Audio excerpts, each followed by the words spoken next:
top You see right comments, you corner click it, comments. and then you can Okay, see better. yes, I just did. Yeah. So this is There we coming go. from. These are comments from you or from the I have audience. I have it streaming across 3 platforms, so it will be popping up across 2 Facebook pages and a YouTube channel. So comments from the audience. Yes, yes, comments from the Okay. audience because this Okay. is all live. Oh, sure. All right. Yeah, it's good to see you, Jules, Yes. Thank and you. even Good to see better you to too. hear you. Very happy to be invited again to your show. Yes, So it thank you. there's maybe have something good in the first one. So here I am, the second one. Yes, that's always good. And thank you to also Yes. Daniela for joining us today. It's always wonderful to have Daniela on the podcast too. I'm so thrilled. Jules, it's so sweet to be back here with you. Jules is very near and dear to my heart. He's a voice that I have that is deep in my subconscious, having gone through ceremony with Jules. I'll be doing dishes and I hear, "Come to me." Yeah, that's the So initial song yeah, yeah. on the Oh, ceremony. Calling the spirit of Mother Ayahuasca. Come to me, Mother. Yes. Show me what you have to tell me. Show me. Teach I'm me what you need available. to teach me. Yeah, That yeah. is a beautiful song. And I'm very we're excited so about our chat today. Yeah, we're so happy to be here with you. And Jules is really an international author, speaker, uh, highly revered expert in the world of plant medicine. So that's what we're here to talk about today, and an evolution in Jules's own personal journey and facilitation offerings. Great. Oh, exciting. Yes. When do we Wonderful. start So, there? so Yeah. where? How do we start? I was going to say some introductions for people that might be new to your presence, Jules. Okay. Well, yes. I'm a plant medicine facilitator, drinking ayahuasca for 25 years now, 26 actually. Began my journey in 1998 when a traveling shaman from Peru visited Puerto Rico, my hometown, and I tried for the first time, and it just only once took it to change my life and initiated me in this journey.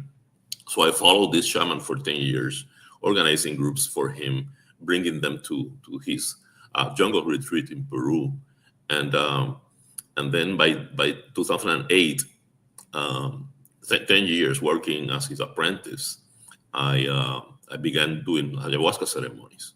I became a facilitator, and I've been doing that since.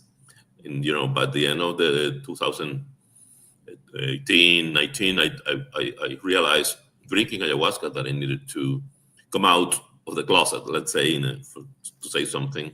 I was very on the ground and very quiet in my practice, and but finally I decided it was time to come out. So I started writing. I write a couple of books. What is called ayahuasca wisdom, healing with the quantum model of the psyche, is a cutting edge um, concept of the mind, with inspired by my ayahuasca journeys and the healing that I received myself in the process. And also, I later wrote Ayahuasca Unveiled, that is a collection of 25 short stories about people that have experiences with the departed during ayahuasca ceremonies and the Wow. unborn, abortions and babies that never made it to the crib. They connect with uh, the mothers that never were, those souls finding resolution. It's a beautiful collection of short stories with a lot of understanding and knowledge about the other world, all inspired by ayahuasca. I mean, these are true testimonials of people that I have given ayahuasca to. So it's firsthand testimonials that on my from my ceremonies. So so that's basically my information. And and then recently, I got my life brought me a turn into psilocybin. So I am expanding into the psilocybin medicine. I have tried it before many times in my college years, and then later, which was in entertainment mode, exploration. But then later, I tried a couple of times to see more serious intention. But I was an ayahuasca advocate, so I stayed in ayahuasca all the time. But recently, I discovered through a friend from Russia a new protocol of psilocybin involving heroic doses, and that really hit me. I submit myself to these retreats, and that is something that I would like to share with all of you today. Love Jules, that. can you explain maybe for somebody that's new what a hero dose means? What does that mean? Well, heroic dose in mushrooms. It was a term coined by Terence McKenna, which is a pioneer in psychedelics in general. This guy during the 80s was the first one that came out public with this incredible wisdom about his experiences with psychedelics, and really created a huge following that still today, decades after he passed, continues to follow him. Because it's the way he articulates ideas and all that. This guy was a pioneer, and he coined this term of heroic dose. And what he meant was like, if you take a little bit of this amount of mushrooms, you have experienced this. And if you get a little bit more, you can experience that. And he figured that 2-3 grams of mushrooms was like a dose recommended to have a significant journey with the medicine. But then he came up with, okay, when you try 5 or 6, you are like that heroic dose, like you really want to go. And he describes, an occasion that he took, I don't know how many grams, with his brother, Dennis McKenna, that he's still around today as a scientist. He's great. And he describes that like, a couple of days of like gone. And that's and that the term heroic dose got traction in the followers, and it became like a standardized term for a big dose. Big one, yeah.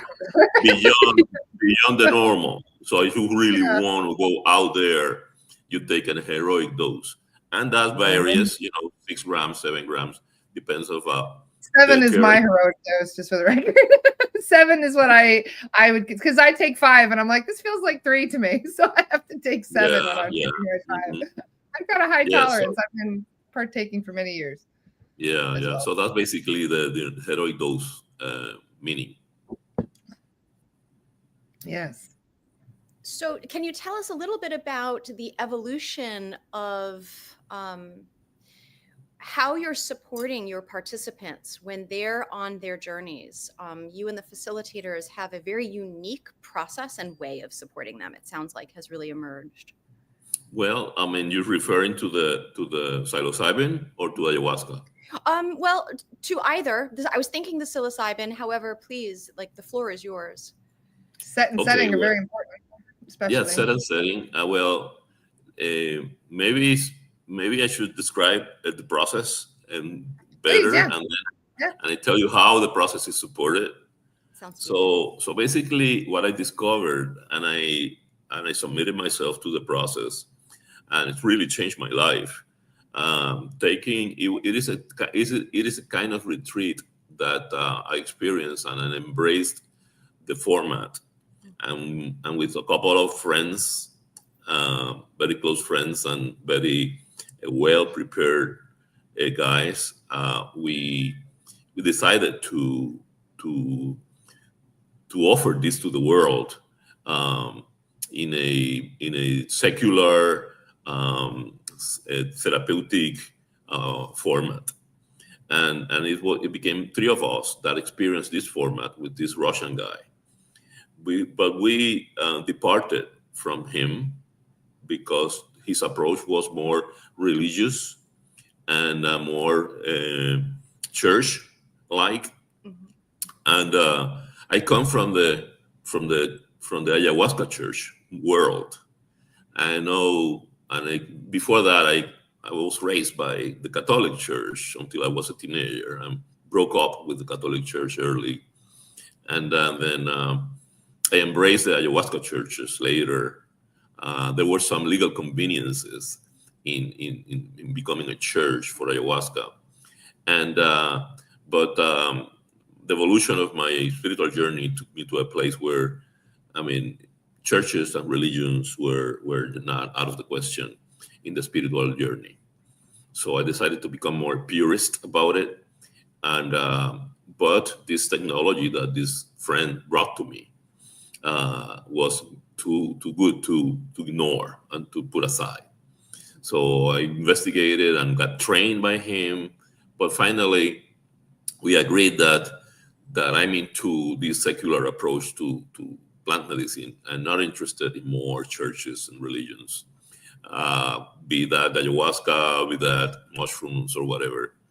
So I'm a pure spiritual seeker, and so that's why. Okay, so we agreed on that, and I joined my two friends that were also in this journey with me, and we decided to launch this new program.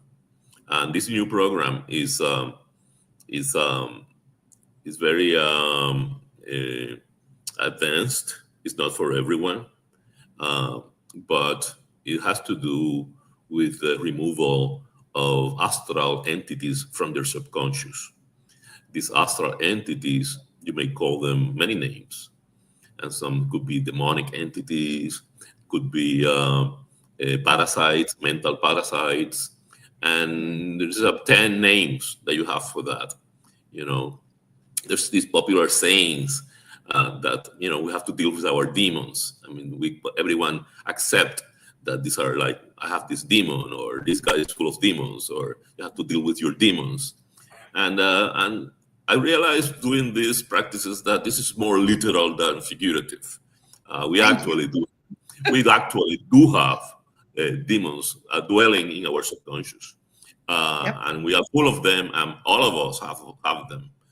Nobody is exempt from them. Some of them are more benevolent, and others are more dangerous and destroyers. But there's a full spectrum, as anything in nature. There's hierarchies of negative energies in our subconscious, and that got my attention.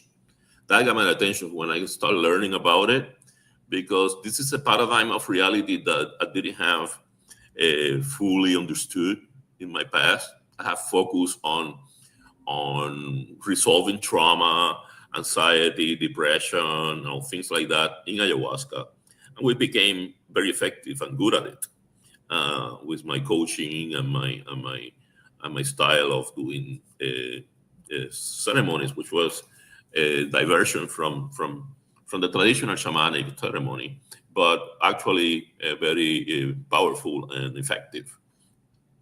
And but using this Jungian shadow work paradigm with ayahuasca and psychedelics, we found that these were very, very effective, explaining and leading, taking by the hand the participant and explaining them in private coaching sessions how to look itself, how to look inside the mirror, and all that. And you heal yourself with psychedelics. The coaches or the shamans or whatever doesn't heal anything. It's the psychedelic with your own consciousness, and your intention and your conviction and your desire and your strength to get to the bottom of issues, what really takes you down there. And it's all about, it's all you, is your own creation. And this is the paradigm that I have been operating for decades. It's very effective. Most people agree with that. And when you share that with a participant, they quickly enroll themselves into it and found and develop and find incredible results. So for 95 of the percent of the cases, that was very powerful, the Jungian shadow work paradigm. But there was a 4 or 5% of cases that I couldn't explain. And if you are familiar enough with ayahuasca ceremonies, especially speaking now to ayahuasca facilitators that have experience with many, many people drinking ayahuasca under their supervision, they all know that there's cases from time to time that people get totally out of control in the ceremony. And they started showing very strange symptoms, screaming out loud, disorderly conduct, insulting others, some of them trying to harm themselves, speaking in tongues, and an incredible diversity of symptoms that you say this is not, there's something not right with these people, with this guy or this girl. And some of them have to be tied down to be, in control until the effects of the ayahuasca start receding. And then normally after the episode, they don't remember well what happened. Their eyes go black as well sometimes, I imagine. Some of them do remember, but cannot explain what happened. Some of them watch themselves from above doing it, but not able to control anything. So it's a number of situations that I had it in my black book, but I couldn't actually know what to do with them. And then after this episode, people come back well. They have some hot soup. They talk. They go back home, and they come back and took ayahuasca again sometime later, and that never happened again to them. Or sometimes they do. So it's very difficult to predict this happening. Some people the first time, some people it happens after 20, 30 times drinking ayahuasca. So it's totally unpredictable. And that I was very curious about that. And my scientific mindset have those notes in my background, waiting for some explanation. And when I met this guy that explained me the demon paradigm of reality, well, that makes sense. That caught my attention because that would explain that 5% of the cases that I didn't know what to do with them. So as a science-based guy, I just tell me more about this. I was very curious, and he invited me to do this retreat that he does for Russian participants, and it's well known in Russia. And wow, I immediately experienced the removal of one incredible deep down demon that I had, and it was from before I was born. I was a demon that I got from my mother, and that explained the whole thing. That was with 10 grams of albino penis envy, which is a very powerful strain. Yes, it is. And then after I got this explosion, and I cried and I pee on my pants, and it was like incredible, life moving experience that I never had before in ayahuasca. After that, he gave me some water and that. I'm feeling better. Are you feeling better now? Yes. Okay, here, 3 more grams. What? Yeah, now you're going to understand what happened. And with those 3 grams, I saw my entire life under the eyes of this demon. And I saw how this demon affected me with all my relationship with women, with my ex-wife, everything until my current marriage. I say, wow, that was really something.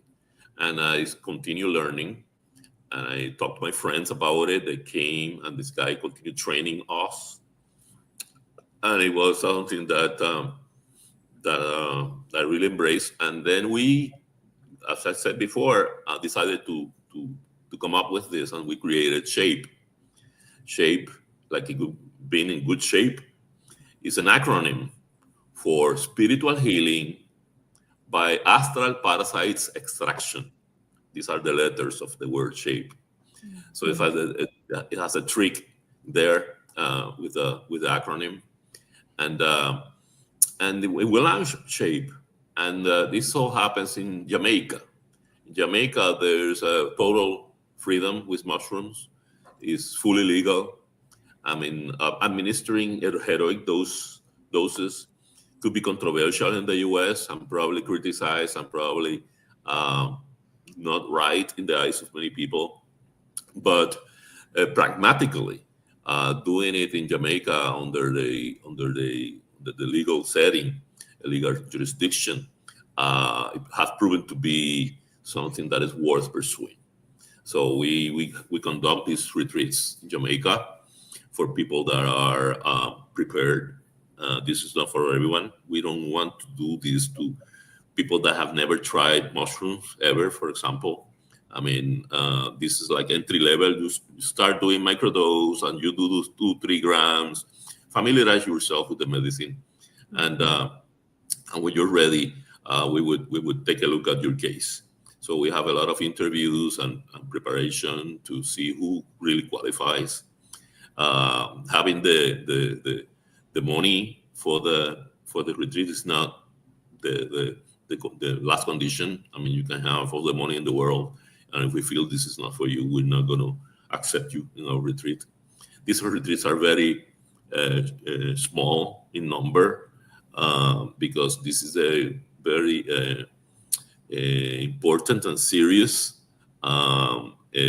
treatment, and beyond 7 people is just irresponsible to do this. This is the maximum number we take, and there are 3 fully trained facilitators and supporting staff to take care of 7 people. So this is answering your question about what kind of support. Yeah, so this is me, and it's my friend, which being an ayahuasca facilitator for 20 years, and an ordained Buddhist monk that is ordained in 4 different lineages from the Himalayas in China, and very well prepared, trained in demonology in the Tibetan Buddhism traditions. And he knows all about all the techniques of astral extractions. So these are the 3 guys. As well. So these are the guys, the 3 guys that take care of 7 people with That's some so cool. some support staff. It's very fascinating, the things that happen there. And we ourselves do this ourselves to continue our extraction and cleansing, to be more effective in the work, and to be happier, because the less you have, the better. We have cleansed our auras and our subconscious from many toxic patterns with ayahuasca for many years. But this is like the deep down things that when you do plant medicine or any kind of medicine, and you want to be a better person and all that, and you are into it, you realize after some time that there's still something that you haven't touched, and this is what we want to touch. Come here. You want to keep going? Come here, and then we show you what the really at the bottom of everything, and it's fascinating. So the first challenge that we have is to convince you that it's okay, that you don't have to be afraid. That's what I included.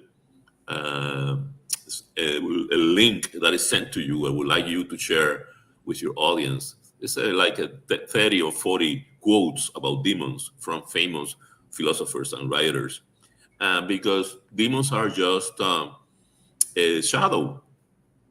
Demons are just reflections, and these are things that you don't accept, or things that were so deep down in your childhood or before you were born, sometimes inherited in your DNA, or basically epigenetics inheritance, and sometimes is very hard to reach.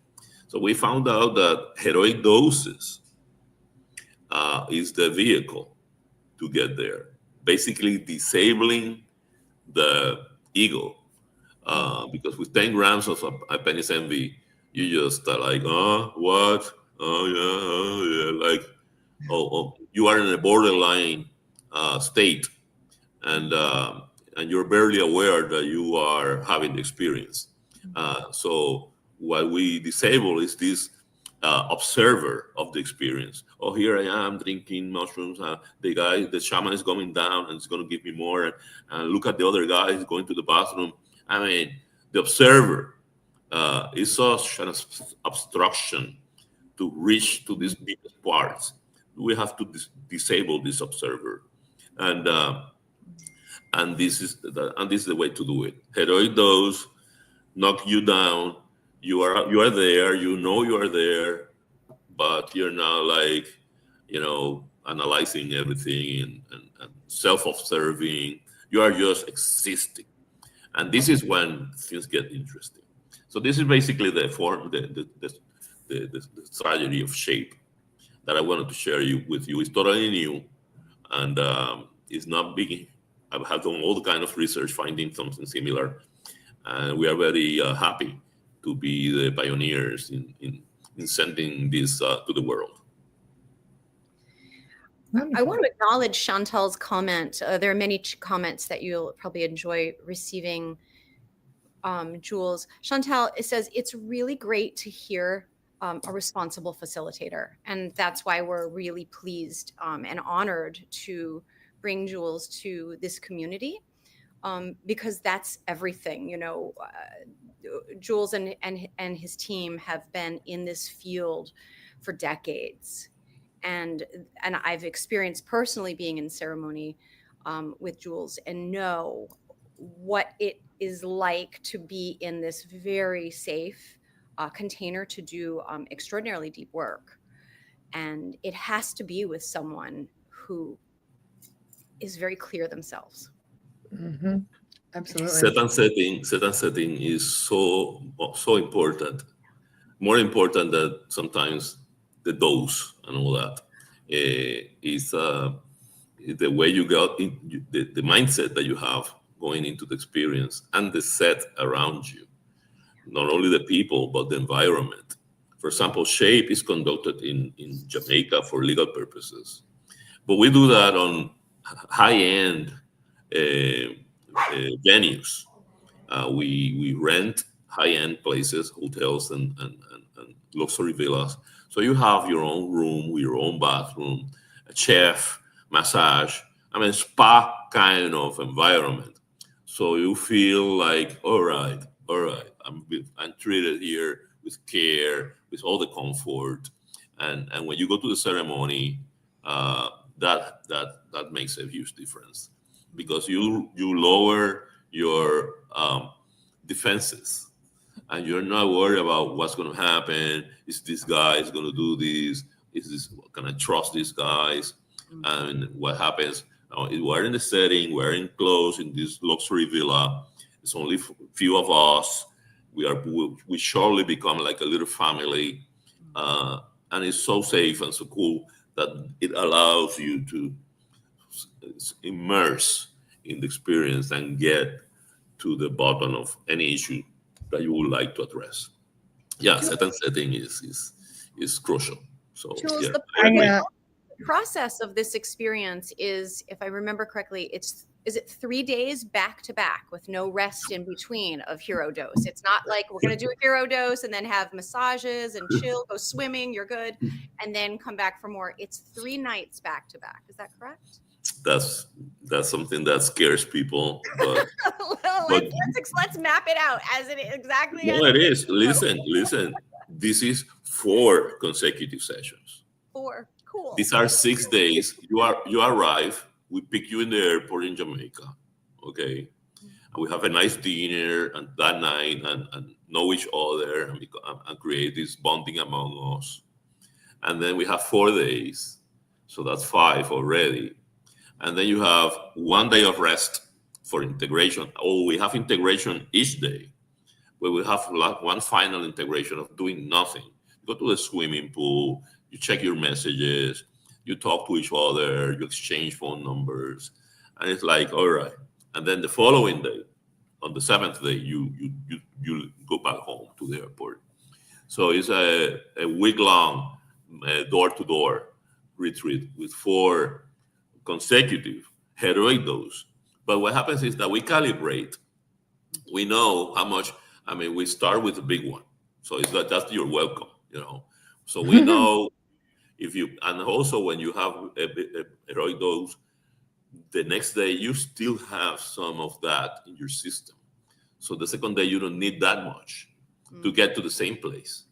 And and if you see the way you reacted, okay, let's go with 3, with 5, with this guy. And we see this guy that was like very resistant and very struggle with that. Let's give him 12. And we as a committee we discuss what's going to be your next dose, and we also have some techniques to inquire about the right dose for you, asking your subconscious of the same participant what you really need, and that comes out from your own subconscious what you really need. Because we have all the answers. It's a matter of extracting that knowledge, that information from your subconscious. You know exactly how much you need the next dose, and we have ways to figure it out. So yeah, so it's a one on this very, this is why only 7, because it's had to be calibrated individually, and we take you through the journey after each ceremony the next day.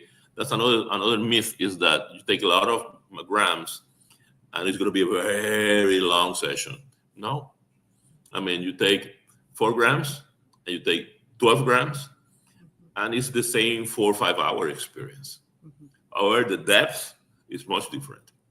So, and it's incredible how you do, for example, when we do these sessions at night, we have this buffet like dinner, and then you serve yourself fish, chicken. There's no restriction. You don't feel wasted like sometimes you feel in ayahuasca that drains you physically, and you're so weak that sometimes you're not like even have strength to eat. But here it's like you're chilling at night after 10 grams. You're chilling, eating. Wow, it's incredible. And then you go to the next morning, you go to the swimming pool, and it's not that exhausting. So it's very different and very convenient for a multi-day retreat. So it's not like you end up like destroyed. No, you end up, you're looking forward to go back home, and you take your notes, and it's incredible how stimulating it is for the soul, and so yourself esteem, because when you do 4 consecutive days of heroic dose, you feel like you are like a hero. You feel like, yes, I did this, and it gives you an incredible sense of self-esteem. Not talking even about all the things that happen in those 4 sessions. Just by doing them is something that you go like, yes, I feel that I'm on track to change my life, and the integration sessions we emphasize in that, and this is how it goes. It's just fascinating. We just love what we're doing, and we're going to be promoting this. You're going to thank you for the opportunity, because you're going to continue listening to this, and it's going to be articles in magazines. It's going to be other podcasts. It's going to be you are like a pioneer of accepting me in this channel. So thank you. This is the beginning of something big. When is the next retreat? When is the next retreat is in January. It's the Martin Luther King weekend, from the 16th to the 22nd. So we're looking forward. We already have 2 people confirmed. It's only 5 more. I'm sure they're going to fill up during November and December. So it's not cheap. It's $5,000. So it's not everyone is ready to make that kind of outlay. But the last one we did there were 4 CEOs. There was 1 medical doctor, and there's 1. My teacher shaman from Peru came to do this. So Don Jose Campos. So because in May, when I did one of these retreats myself, I shortly thereafter I traveled to Lima because I had some business to do with him, and I sit down and told him all about it. And he went like, I want that. He said, Master, do you really want to do this? Is that I want that. He said, and it's something that we have learned over the weeks when we describe this to people, and the first let's see, qualifying criteria that we find out, I didn't know, but we're just getting it now. When we describe this, like extracting astral parasites or demons, this Hex, heroic dose, when we explain this personally, or on a Zoom call to people that are interested, they don't let me finish. They go like, yes, I need that. They intuitively, from your soul, you know that this is something. This is for you. And when I see this spark in their eyes, I say, okay, this guy is going. This guy is going because it comes from within. It comes from, and it happened to Don Jose Campos in Lima. He was like, yeah, I want that. I want that. Don Jose, are you sure? This is 4 days of. No. This I want that. So he went in our young YouTube channel of Shape, and I would like to show the address of our YouTube channel. There's 3 little clips there of Don Jose Campos that I interview him with English subtitles and about his impressions of doing mushrooms after 45 years of doing ayahuasca ceremonies, becoming a shaman for thousands of people. This guy was open-minded enough, and that's what I love about him. So is not that dogmatic about it. He's just really. So he said that he was feeling the energy of the mushrooms in the jungle. When there was mushrooms around, his eyes were pulled to look there, and he was curious about what's going on with the mushrooms that they are calling me. This is a shaman. He knows about energies. And he was saying to me that before this retreat, every time he was near mushrooms in the jungle, for some reason, his eyes were like pulled to these mushrooms and to look at them. And he was wondering, what was that? Because he's very sensitive with trees and plants and animals. Of course, he's living in the jungle. And when I told him about it, now I know. They were calling me. So he accepted, and he has there's a couple of testimonials with him in our YouTube channel. So it was an interesting mix of participants, and we are also creating a benefactor fund.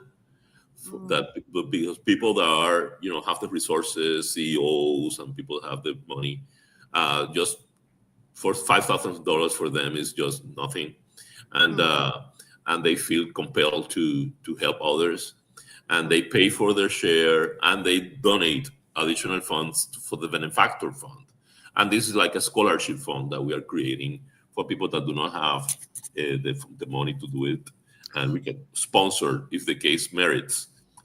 Some people that can come, at least one in every retreat, we would like to bring sponsored.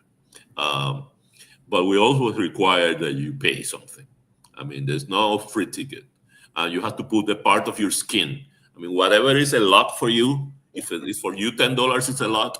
So put $10. So you need to put your skin on the game because that would maximize the benefits, because when you put something in it, it pays back. So totally free is not going to happen. But is your vision to evaluate your financial situation, and we're going to ask you to put something. Yeah.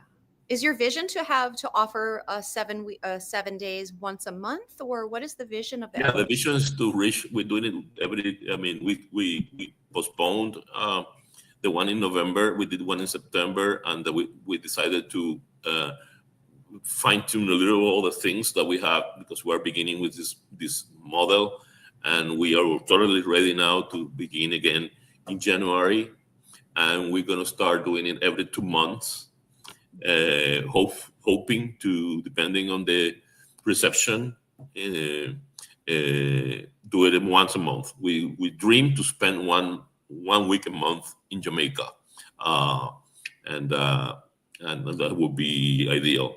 If this continues, and if we could really have a waiting list, that's where we have to decide to begin a training program for facilitators and expand this further, like certified facilitators. This is very sophisticated Tibetan techniques that have been guarded in the monasteries for centuries, and are coming out to the world now because it's time. We're living in a situation in the planet now that there's so much demonic energy out there that it has to be fight with it somehow, and it's in the psyche of the people, and people that can't really identify and see that this is for them. We are getting there on service. We are fearless. We don't have fear at all about demons. We know exactly how it is. We know exactly how that works, and we're ready to rumble with them. Bring them on. All we need is your courage, your valor to confront this illusion, because these are like this strange voice coming from behind the curtain in this famous movie, the Alice in Wonderland kind of thing. This demon, and really is a part of you that is renegading at something because it's not being understood or decline or in denial or something, and it can hurt you, because if you don't pay attention to your shadow, it becomes a conscious demon and comes back to hurt you and ruin your life, and it gives you accidents, and it brings you bad situations, and it conspires against you with other demons of other people. It's incredible. So it's a strange world, but we're beginning to understand it pretty well, and we know what we're dealing with. So this is the mission, and we're very happy that to have this opportunity to explain it to the world. There's a couple questions I would like to get to. There's Steph wanted to know, what does Jules think about taking 0.5 to 1 gram once or twice a week? Well, that's kind of microdose. I mean, that's perfectly. There's a whole community for microdosing out there. This is a great way to start. If you get a point that we have subperceptual dose that you don't actually feel it, but it's working. It works as antidepressants. It works as anti-anxiety. It works in many ways without you even knowing. So it's an approach like medicine, pharmaceutical medicine kind of approach. I mean, you get Tylenol for the headache, and the headache goes away. So you can take microdose, which is healthier, is safer, and it's cleaner, it's natural. And I'm just a great advocate of microdosing. So yes, go ahead and find your comfort level, 0.5, 1, whatever. And when you have the time and the disposition and the setting that is so necessary, go for it. Do 3 or 4. I mean, with people besides you that is not drinking. You need like always somebody that is watching you when you go beyond. Yep. When you go beyond microdosing, it's responsible to have someone watching over you, just sitting there listening to music, whatever, but something present. First, that you feel okay, that you can fully immerse in the experience, and second, things can happen. So it's important to have this safety valve watching you. Yeah, totally support microdosing. AJ wants to know, what is the best way to prepare for this? Your experience with mushrooms, but in the past have been limited. So if you're inexperienced with mushrooms, what is the best way to prepare? There's no way to prepare. Just drink them. And they're totally safe. they're not gonna. There's no such a thing as a mushrooms overdose. Even you can be the most sensitive person to any kind of substance, and mushrooms will never send you to the hospital. Then the little dose of mushrooms is like, I don't know how many pounds that you need to. I think you meant more psychically prepare, not physically. Like, do you do any cleansing? Do you smudge the space? Do you, Okay. Yes. I mean, cleanse the space first. Make sure that your house is clean. You don't want any clutter around you. I can't have any clutter around me. Nothing. Yeah. Yeah. So for my answer to that is that we all have a belief system about how it is or it should be. So you have yours, I have mine, and we all have all these little rituals. This is why sometimes in medicine work, people come with their own candles and the picture of their guru and the little stone that they got from this trip to Peru, and it have all this altar, and we all have these little altars and these little amulets and the cleansing with the smoke and all that.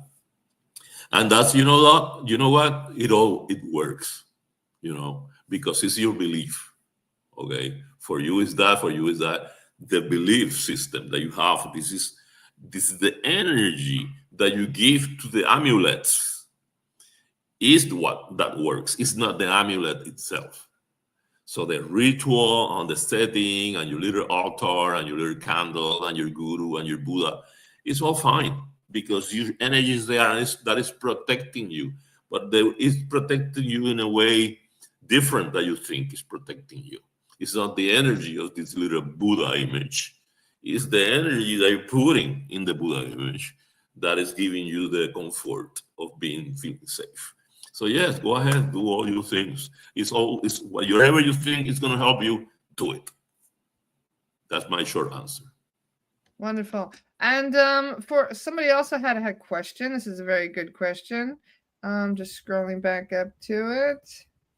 Is ayahuasca only for fighting demonic entities, or can we actually contact extraterrestrial beings in a positive way? So it's not only the negatives that we connect with ayahuasca and psilocybin. No. Ayahuasca and psilocybin and others are keys to the lock of the doors of the subconscious. So with ayahuasca, with mushrooms, you unlock these doors and things from the subconscious come into the conscious and you start processing them. That is sometimes is so confusing because there's a lot of crap in your subconscious.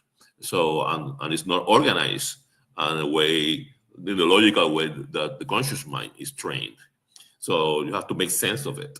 And it comes a shadow, it comes these complexes, these traumas that are stored there. Sometimes this is the first thing that comes out. But some people have some other kinds of sensitivities and get the more subtle energies come in to the conscious. And that includes spiritual guides, includes extraterrestrial life. That could be done. Pachamama herself. The spirits of the planet, Gaia, Pachamama, connecting with you because you're part of it. So we are all one thing at the end. So it depends of what is in store for you. So there is a wisdom of your own soul that knows what you need to experience in your next session.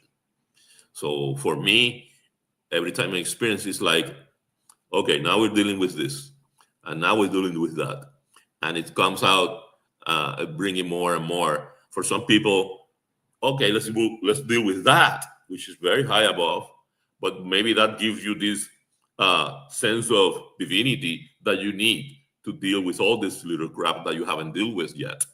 And so your own soul knows what we need to experience. The hard part is to navigate what you want to experience in the next session.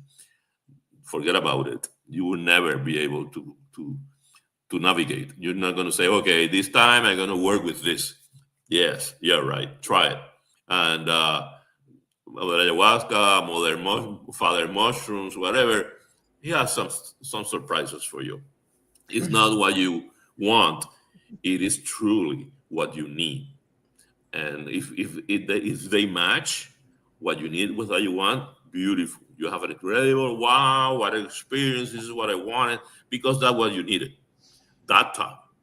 Next time you come with what you want. Now I want this, and then probably you are dragged and you're beaten like never before. Say, what happened? Well, this is what you needed. This is not what you want. So that's my long answer to the question. More questions, more questions. I love them. Yeah, these are great questions. Thank you. A lot of people were also wondering about how much a dose would be for a recommendation if you're solo. Oh, what is microdosing? I don't recommend doing sessions, ayahuasca, anything without companionship. It's totally irresponsible. I mean, the Center of Poison Control in the U.S. There's a toll-free number that you call for emergencies. I read a study about poisons emergencies, and there's a section in the study that describes the poisoning with ayahuasca, psilocybin, and psychedelics. And when you read these statistics, you realize that there was a lot of people calling to this emergency center panicking because they were drinking alone. And they think they're going to die and it's going to happen, and they call this number. And when they come for them, they're already okay. No, I'm sorry, I'm okay now. Okay, they panic because you are alone, and a lot of things that can happen when you're alone in a psychedelic experience, and that is the definition of a bad trip. A bad trip is an experience wrongly managed. You didn't manage the experience, the setting correctly, and you pay the price with a bad trip. But it's funny because the only bad trips I've ever had were around other people. It's very funny. My experience is completely opposite because my solo trips have always been amazing, and my group trips have always been very interesting because of other people flipping out or having, it throws me off. So it's funny how different some people can be. I don't recommend doing that your first few times, though. I've tripped hundreds and hundreds of times. So exactly. Once you are myself, I've gotten used to it, and that's why I prefer it that way personally. Exactly. Yes. Exactly. No, your question was directed to first time to beginners. Yes. Once you are an experienced traveler, you know what to do. You know how much you can handle. You know your level. You know your comfort level. How much you take by yourself, But I definitely agree. If you've never had the experience to have a sober partner with you that's just keeping an eye out, helping you stay calm, giving you water, whatever you need. Even in Amsterdam, I went to Amsterdam in 2007, and for the very first time, anyway, I've been there 20 times. But in 2007, they actually had tripping lounges where you could take psychedelics, and you go into these lounges, and the people that worked there were literally trained to deal with people that were tripping. And they would bring you bottles of water. They would, put a fan on you if you really needed it. If you needed a dark, quiet space, they had those available. They had the fluffy areas where you could just feel like you're wrapped in love and squishy mellows. It's like Wow. I love that about Amsterdam because they really took it to the next level of trip sitting when it came to, general public could just walk in and buy mushrooms and then say, all right, I'm going to trip in your lounge. And they're like, all right. I don't know you from, nobody, but I don't even know your name yet, but I got you. I'll take care of you for the next 6 to 8 hours. Like it was a whole thing. It was amazing. Fascinating. Until somebody jumped in the canal while on a heroic dose and then they lost it for everybody. The opportunity was gone like that. Right. So it's you know what I mean? Like you get people that can really embrace it and know what they're doing. And then there's always somebody who's going to do some dumb shit at some point. Right. You got to learn the hard way, I guess, for some people. Yeah. I loved the way they used to do it, and I wish they would bring it back because, man, that was quite an experience.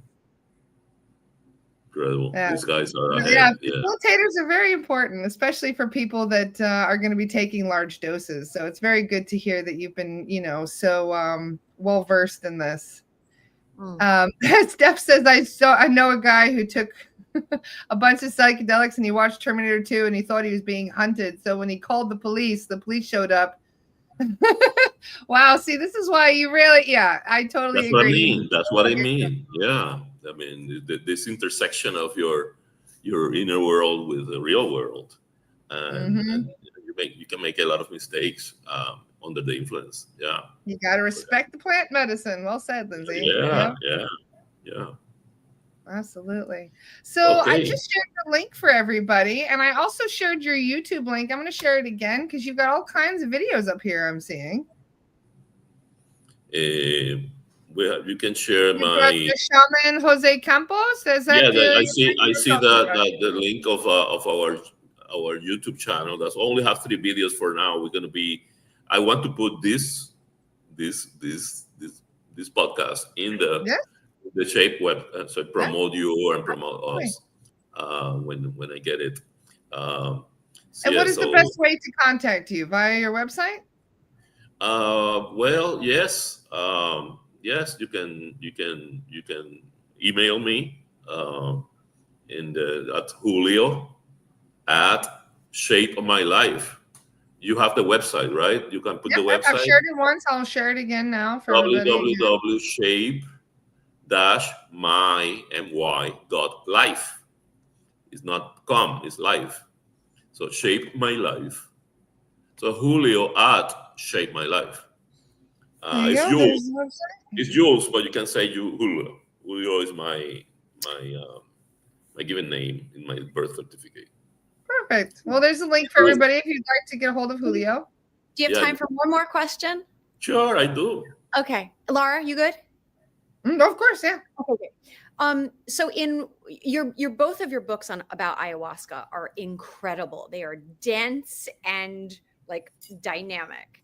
And in your ayahuasca wisdom, I think if I remember, the subtitle of that is the quantum model of the psyche. Of the psyche, the quantum model of the psyche. So my question is, how has your own personal journey here informed? Has anything shifted? Do you see the model as different? Does that still stand through your direct experience? It still stands. It's beautiful. Because we're quantum beings. We are souls. We're non-material entities, and we live and we exist in this quantum field that covers everything. And we are packed in these envelopes of self, giving us the illusion that we are separate. And the psychedelics open these little gates that allow us to come out and look around, that we are more than this bag of skin that we are. So in essence, yes, the model have validated it once again the way I presented. Just for therapeutic purposes, we need a model that we can talk about it and with a common language, so we can advance in our understanding of the healing process. Yes. So yeah, that's it has been sustained. Yeah. All right. Well, on my bucket list is to support you recording the self-paced course of the quantum model of the psyche, because you are such a brilliant teacher. And thank you. Okay, so if you don't have any questions, we're good for today. How much? Oh, being here like an hour. Oh, that's really good. Yeah, right on time. Thank you so much for everything, Joel. Right.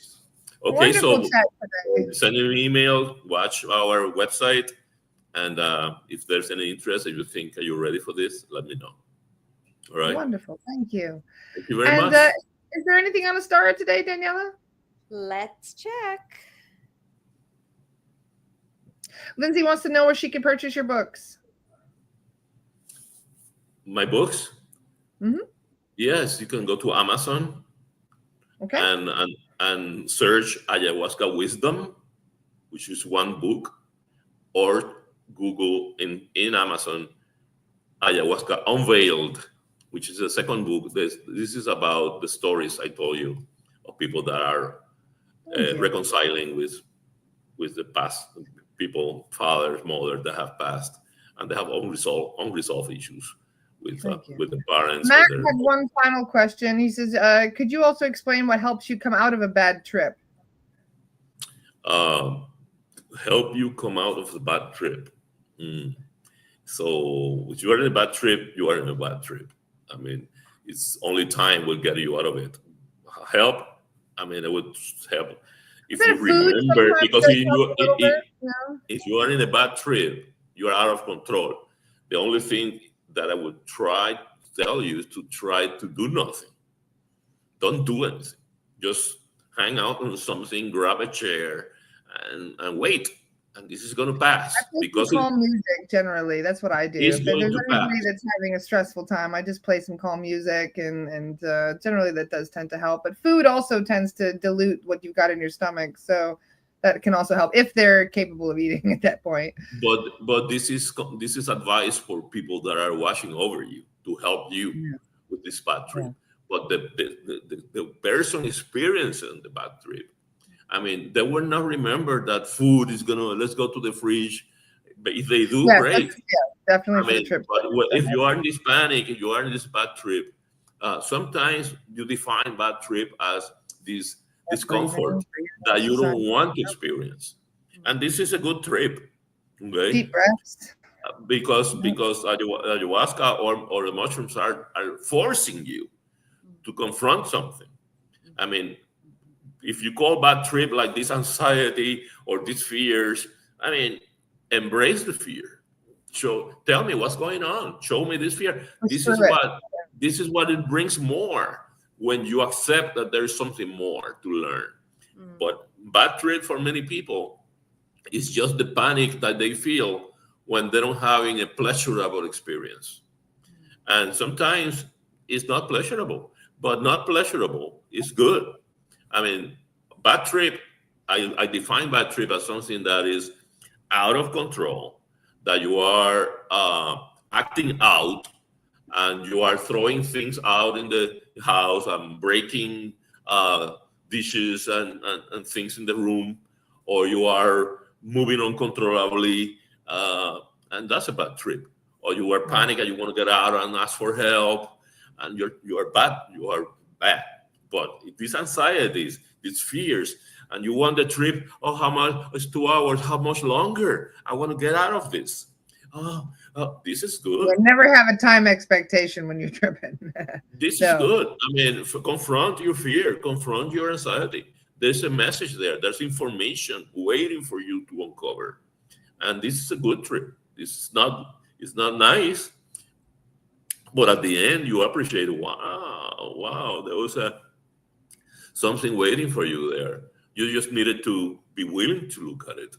And fear and this discomfort and anxiety are just mechanisms that your own soul has to pressure you, because you don't want to see. Your ego is in denial, and sometimes you need a little bit of pressure. Fear and anxiety are these good things from some psychedelics. Total panic and all that. Okay, that's a bad trip, but don't include bad trip into this. Into the bad trip definition. Don't include these anxieties or this. I want this to finish. If you want this to finish, it's because you haven't seen something that the medicine is trying to tell you. So open up and say, okay, what is it? What is it? And you're going to be surprised what comes out. So be careful about the definition of bad trip.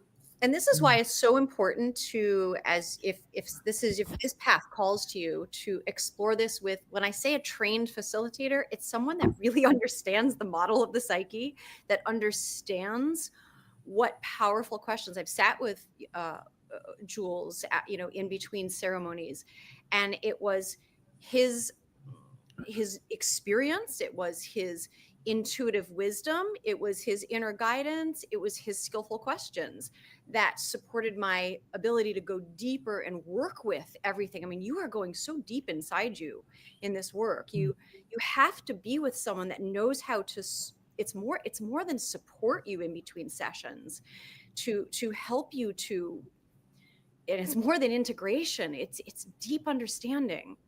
And so that's what a skillful, qualified facilitator brings to this equation. It's not just that they know how to make you comfortable.